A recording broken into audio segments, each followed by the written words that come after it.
আসসালামু আলাইকুম আজব জগতের প্রিয় দর্শক। তো আজকে আপনাদের নতুন একটি সবজির সঙ্গে পরিচয় করিয়ে দিব। এই সবজিটা দেখতে অনেকটা পেঁয়াজ গাছের মতো, কিন্তু আসলে এগুলো পেঁয়াজ নয়।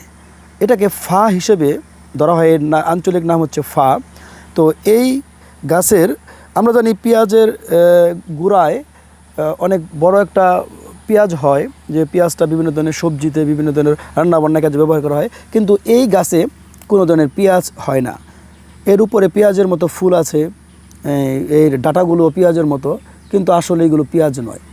তো এই সবজিগুলো মূলত সাধারণভাবে সবজি হিসেবে খাওয়া হয়। এর মূলেও শুধু শিবা ছাড়া, অর্থাৎ শেকড় ছাড়া কোনো কিছু নেই। তো এই সবজিগুলো শুধুমাত্র ডাঁটাগুলো কুচি কুচি করে বিভিন্ন ধরনের শাক সবজি রান্নাবান্নায় ব্যবহার করা হয়। এটা খুবই গুরুত্বপূর্ণ, এর উপকারিতাও অনেক বেশি। বিভিন্ন ধরনের রোগ নিরাময়ে এই ফা সবজি মানুষ খেয়ে থাকে। বিভিন্ন ধরনের বদ হজম কিংবা সর্দি কাশি এই ধরনের বিভিন্ন ধরনের রোগ থেকে রক্ষা পাওয়া যায়।